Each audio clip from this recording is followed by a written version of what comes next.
Hello friends, सदियों से ये भारतीय संस्कृति रही है कि जब भी स्त्री गर्भ धारण करती है तो उसके खाने पीने का स्पेशल, उसके मन का स्पेशल ध्यान रखा जाता है।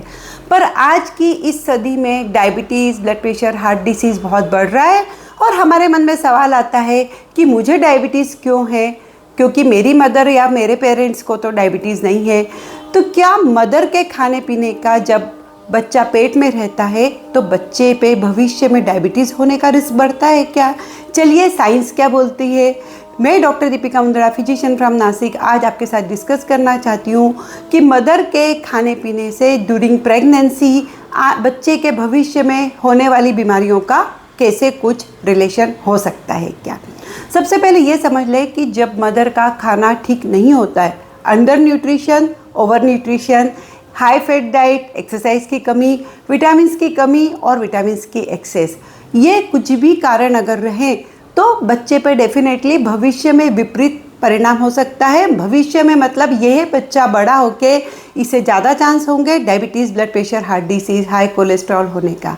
तो उसकी वजह क्या है? जेनेटिक स्टडीज़ या फिर रिसर्च या साइंटिफिक बेस्ड स्टडीज़ ये बता रही है जब भी मदर का खाना ठीक नहीं होता है तो उसकी वजह से बच्चे की ग्रोथ में बहुत सारे बदलाव आते हैं। उसका डीएनए का स्ट्रक्चरल डैमेज हो जाता है, इपिजेनेटिक थ्योरीज पे लागू होती है। उसकी वजह से हाइपोथैलेमस मतलब ब्रेन में लेप्टिन रेजिस्टेंट होता है। ये बच्चे बड़े होके कुछ ज़्यादा खाना पसंद करते हैं, इन्हें भूख बढ़ जाती है।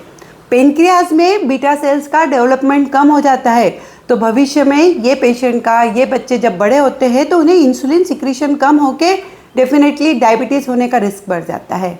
गट माइक्रोबायोटा की अगर मैं बात करूं, आंतड़ियों के अच्छे बैक्टीरिया बच्चों में आते हैं माँ के वजाइना से या माँ के खाने पीने से। ऐसे बच्चों को भविष्य में पेट की आंतड़ियों के बैक्टीरिया, अच्छे वाले बैक्टीरिया कम होके खराब बैक्टीरिया ज़्यादा हो सकते हैं और डेफिनेटली भविष्य में गट डिसबायोसिस होने से बहुत सारी बीमारियां होती है, आंतड़ियां और हार्ट डिसीज से रिलेटेड। यदि मैं फैटी सेल्स पे बात करूं, एडिपोज टिश्यू की बात करूं, तो एडिपोसाइट डिसफंक्शन होने से फैट डिपोजिशन भी ज़्यादा होता है इन बच्चों में। और लीवर के लेवल पे फैटी लीवर होने के भविष्य में चांसेस बहुत ज़्यादा है। इवन स्टडीज़ ने ये बताया है कि ऐसे बच्चों के मसल्स के नंबर, सेल्स के नंबर, मायोसाइट्स भी कम हो जाता है। तो डेफिनेटली मसल मास कम होगा बच्चों का तो वीकनेस, कमजोरी होना और बीमारियां लगना तो स्वाभाविक ही है। मतलब न सिर्फ ब्रेन के लेवल पर अपितु फैट लेवल पे, फैटी सेल्स पे, लीवर पे, पेनक्रियाज पे, सभी जगह मदर के न्यूट्रिशन का बहुत ज़्यादा फर्क पड़ता है।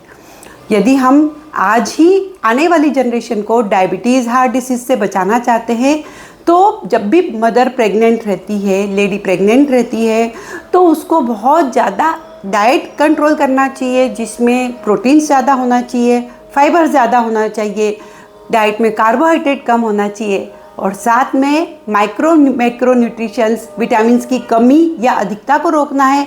और मदर को तो ज़रूर अपने एक्सरसाइज की सलाह देना चाहिए।